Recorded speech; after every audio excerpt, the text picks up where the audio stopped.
Oh, that's a hard question. Um, if I contrast Freud with Jung, that might bring some clarity to the issue. Freud's theory of religion was that when a child grows up, we believe that our parents are omnipotent. We believe they can protect us. We believe our dad is the Superman. He's stronger than all the other dads. If you ever listen to the sandbox conversation in a kindergarten, I assure you that that's what they are talking about. According to Freud, when you come to the age of, let's say, 4 or 5, you are hit with a disillusion. You discover that your father especially is not this Superman. Freud's idea is that when you are exposed to this delusion, you are exposed to all the uncertainties of life. And your anxiety goes up, and you have to find some kind of solution to this. And he thinks that that's the moment when religion steps in as a displacement, where this previous omnipotency you saw in your father figure is now displaced into the God figure. And now we give God the same kind of attributions as the father had previously.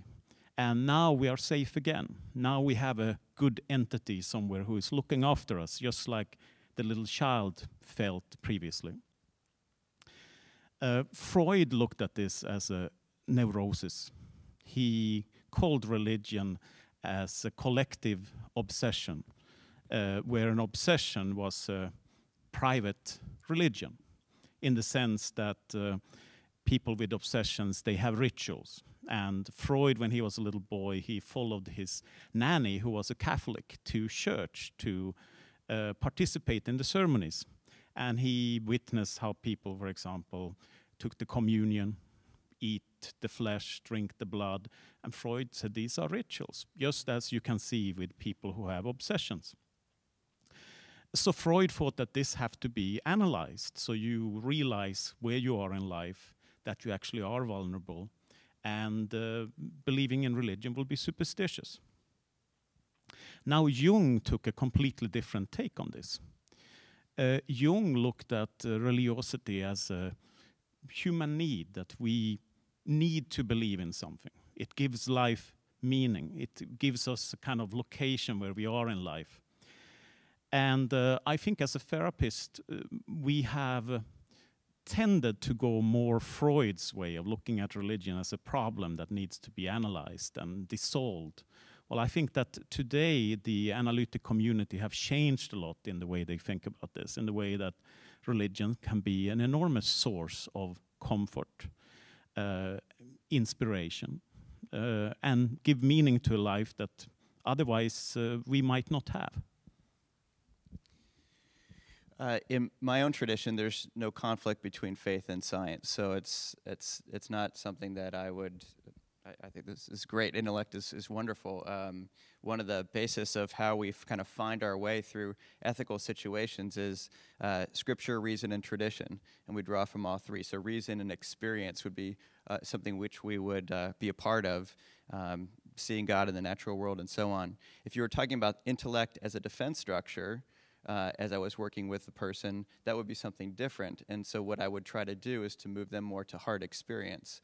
So while they may have an airtight way in which they think the world is, they're in my office for a reason.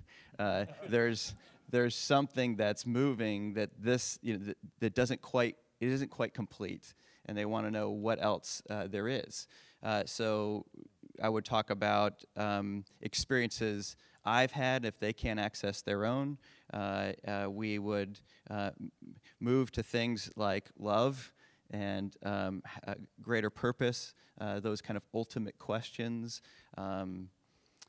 It raises the issue of doubt and faith, in those conversations as well. And for me, they're one and the same. It's part of the deepening process of our sorting things out there. So anyway, I would probably move towards more of a heart conversation than the intellect conversation. That's great. This is the core question. I think the reason why this play is extraordinary, And the reason I don't talk about my faith or lack of it, either camp, is because part of my job is to be neutral in this. Part of my job is to make sure that the conversation is absolutely transparent, connected to a truth, connected to an idea of who these men are, because in truth we'll never really know all of their motivations, so we have to create.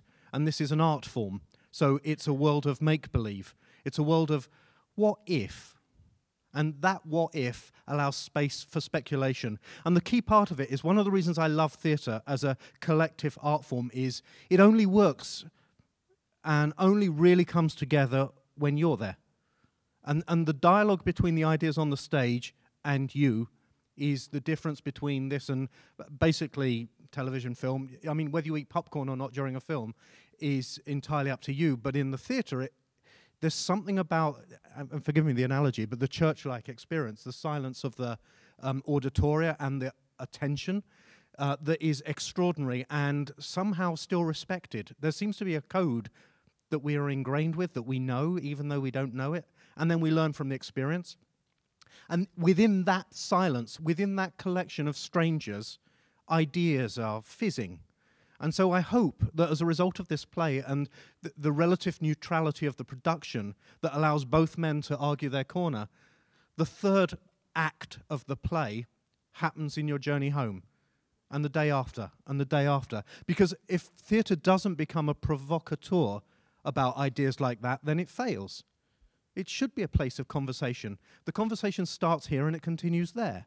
It's a dialogue in that moment, and it's a dialogue that admittedly is one-sided, since we don't really have heckling in the truest form, although it's always possible, I guess, if the fence is great enough. But what I'm hoping is the audience experience something that is both fair, honest, and connected, that sparks conversations within their own world. This isn't about converting you, it's about opening up the possibility of a conversation. And maybe that's a conversation with the person next to you you've never met before.